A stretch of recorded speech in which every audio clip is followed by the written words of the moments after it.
Varicose veins కి సరైన చికిత్స కోసం సంప్రదించండి ఎవిస్ హాస్పిటల్. ఓం శ్రీ మహాగణాధిపతయే నమః. సర్వేషాం భక్తజనానాం ఆచరిత సంపూర్ణ సకల పుణ్యఫలావాప్తిరస్తు. అందరూ ఎలా ఉన్నారు?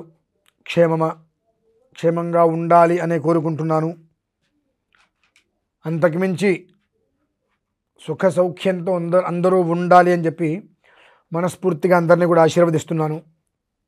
ఇప్పుడు విషయం ఏంటి అంటే, పాణిగ్రహణం అనగా వివాహములు ముహూర్తాలు వచ్చేసాయి. అందరూ కూడా జాగ్రత్తగా గమనించండి. వివాహం అనేటువంటిది వేడుక కాదు, ఒక వైదిక ప్రక్రియ. ప్రజామే కామ సమృద్ధ్యతాం, సంతానం కొరకు పశవో మే కామ సమృద్ధ్యతాం. అన్ని విషయాల్లో కూడా సరిసమానంగా ఉండేటువంటి విధానం. యజ్ఞో మే కామ సమృద్ధ్యతాం, యజ్ఞయాగాది క్రతువులు ఇద్దరు కూడా కలిసి చేయాలి. శ్రియో మే కామ సమృద్ధితం, తద్వారా సుఖ సంతోషాలతో ఉండాలి అనేటువంటి విషయంలో ధర్మేచ అర్థేచ కామేచ మోక్షేచ త్వయా ఏష నాతి చరితవ్య అని చెప్పి ప్రమాణంతో కూడుకున్నటువంటిది వివాహం వ్యవస్థ. ఇవాళ అంతా కూడా అప్రమాణంగా వెళ్ళిపోతుంది. వివాహం అయిన తర్వాత ఎన్ని రోజులు కలిసి ఉంటారు కూడా ఎవరికి తెలియట్లా. ఒక ముహూర్తం అనేటువంటిది పెట్టే ముందే ఇద్దరికి జాతకాలు పూర్తిగా కలిస్తే మాత్రమే ముహూర్తాన్ని నిర్ణయించడానికి సిద్ధపడండి. ఎవరో ఒకళ్ళకి కలవలేదు అని అంటే పేరు మారుస్తాను, ఊరు మారుస్తాను, నక్షత్రం మారుస్తానని చెప్పి చావు తెలివితేటలు మాత్రం పడకండి. ఎందువల్లంటే ఇవాళ మీకేదో కట్నం బాగుందనో, అమ్మాయి ఇంటికి రావాలనో, ఇంకోటనో జాతకాలు కలవకపోయినా ఏదో మార్చేసేసి మతలబు చేస్తే రేపు ఉదయం 2 వంశాలు నాశనం అవుతాయి. అటువంటి ప్రక్రియలు పొరపాటును కూడా చేయకండి. ఎప్పటివరకు చేశాం, ఎన్నో చేశాం. అందుకనే 100 పెళ్ళిళ్ళు అయితే 100 మంది విడాకుల కోసం ఉంటున్నారు. కేవలం అవసరం అనేటువంటి విషయంతో ముందుకు వెళ్తున్నారు ప్రతి ఒక్కరూ కూడా.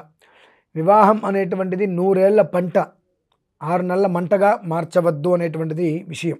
ఇకపోతే 2, వివాహ వ్యవస్థని కొంతమంది సనాతనంగా వచ్చేటువంటి సాంప్రదాయాన్ని పూర్తిగా తుంగలో తొక్కి పందులు బురదలో ఎలా అయితే పొర్లుతాయో ఆ రకంగా ప్రీ వెడ్డింగ్ అనేది అంటారు దాన్ని.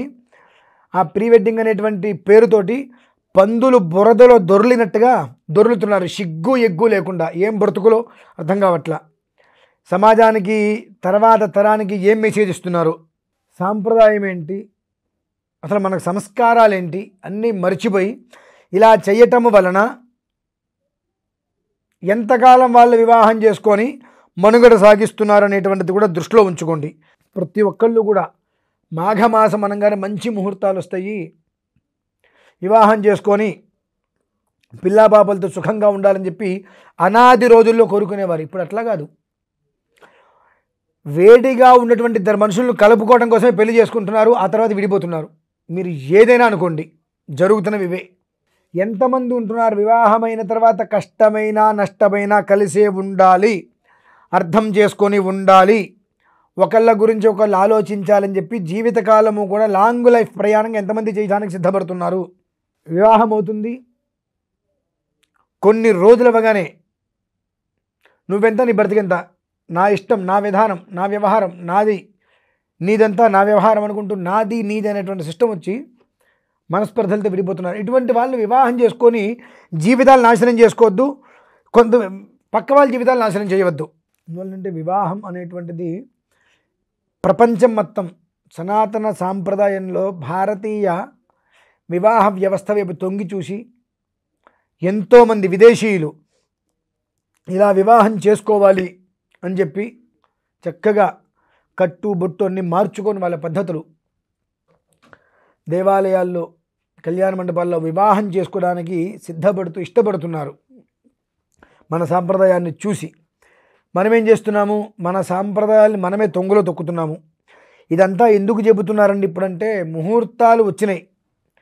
చాలా దివ్యమైన ముహూర్తాలు ఉన్నాయి. ఆ ముహూర్తాలలో మాత్రమే అనవసరమైనటువంటి విధానాలు లేకుండా వివాహం చేసుకొని జీవితాన్ని ముందుకు నడిపించేటువంటి రీతిలో ఉండండి. అంతేకాని పెట్టుడు ముహూర్తాలు, నాకు ఆ ముహూర్తం కుదరదండి, నాకు ఈ ముహూర్తమే కుదురుతుంది, నేను అప్పుడు అందుబాటులో ఉంటాను, నేను ఇప్పుడే అందుబాటులో ఉంటాను, నాకు ఈ ముహూర్తమే కావాలి అని పెట్టుడు ముహూర్తాలు, అమ్మాయి అబ్బాయి జాతకాలు కలవకపోతే పేర్లు మార్చడం ఇంకోటి మార్చడం చేసేటువంటి ముహూర్తాలు పూర్తిగా కూడా ఏమాత్రము కూడా శ్రేయోదాయకం కాదు.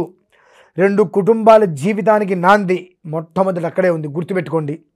2 వివాహ వ్యవస్థ అక్కడ వచ్చిన తర్వాత కెమెరామ్యాన్ చెప్పాడనో ఇంకోటనో రెండోసారి చేసిన ప్రక్రియ చేయకుండా వివాహ తంతు ఏ రకంగా అయితే చెప్పబడిందో ఆ పురోహితులు వారు అక్కడికి వచ్చి కూర్చొని చేస్తున్నప్పుడు పంతులు గారు మీరు పక్కకి జరగండి అని చెప్పి వాళ్ళు వచ్చి ఇట్లా మొహంలో మొహం పెట్టి షూట్ చేయటము. ఇంతకన్నా తతస్సు ముహూర్తే కన్యాం దృష్ట్వా అంటారు. సుముహూర్తం సమయంలో ఆ సజీరక కూడా నిక్షిపేతు, ఒకళ్ళ శిరస్సు మీద ఒకళ్ళు జీలకర్ర బెల్లం పెట్టుకున్న తర్వాత ఒకళ్ళనొకళ్ళు చూసుకోవాలి. తతస్సు ముహూర్తే కన్యాం దృష్ట్వా, ఆ సమయంలో వెంటనే ఇటువైపు తిరిగి చూడండి అంటాడు. అటువంటి పనులు చెయ్యకండి. ఒకసారి పూర్తి అయిపోయిన తర్వాత మరలా ఇంకొకసారి చేయండి అంటుంటారు. ఫోటోషూట్ కోసం గొప్పతనంగా ఉంటుంది, అందంగా కనిపించాలి అని చెప్పి చేసిన పని మళ్ళీ చేశారా, చేసిన ప్రక్రియ మళ్ళీ చేసుకునేటువంటి కర్మ ప్రారంభం అనుభవించే స్థితి వస్తుంది. జాగ్రత్త. కాబట్టి వస్తున్నటువంటి ముహూర్తాలు అద్వితీయమైనటువంటివి, చాలా యోగ్యకరమైనటువంటివి. ఆ యోగ్యకరమైనటువంటి ముహూర్తాలని మన ఇగోల్తో మనకుండేటువంటి గొప్పతనాన్ని ప్రదర్శన చెయ్యాలి అని చెప్పి వివాహ వ్యవస్థని భ్రష్టత్వం చెందించవద్దు.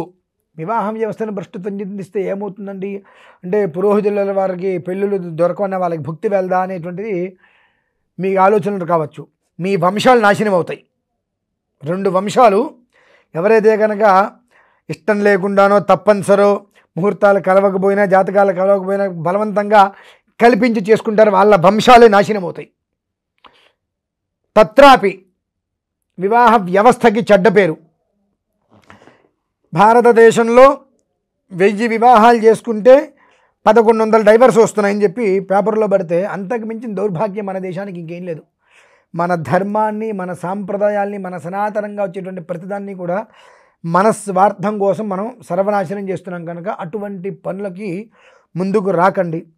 ఒక వ్యవస్థని మనం నిలబెడితే ఆ వ్యవస్థ మన తర్వాత తరాలని అది నిలబెడుతుంది. కాబట్టి ఇటువంటి అనాలోచనకరమైనటువంటి పనులు చేసి మన సనాతన ధర్మం సాంప్రదాయాలు తలదించుకునేలా వ్యవహరించవద్దు అనేటువంటి విషయం చెప్పడానికే ఈరోజు ఈ స్టూడియోలో కూర్చొని మీకు ముందుకు ఈ విషయం తీసుకువచ్చాను. కాబట్టి సరే, నన్ను తిట్టుకుంటే తిట్టుకోండి, నన్ను తిట్టుకున్నా మీరు మాత్రం వెధవ పనులు చేసి వంశనాశనానికి మూలంగా అపకీర్తిని నెత్తిమీద పెట్టుకోకుండా ఉండాలని చెప్పి కోరుకుంటూ సెలవు తీసుకుంటాను. ఓం శ్రీ మహాగణాధిపతయే నమో నమః. స్వస్తి.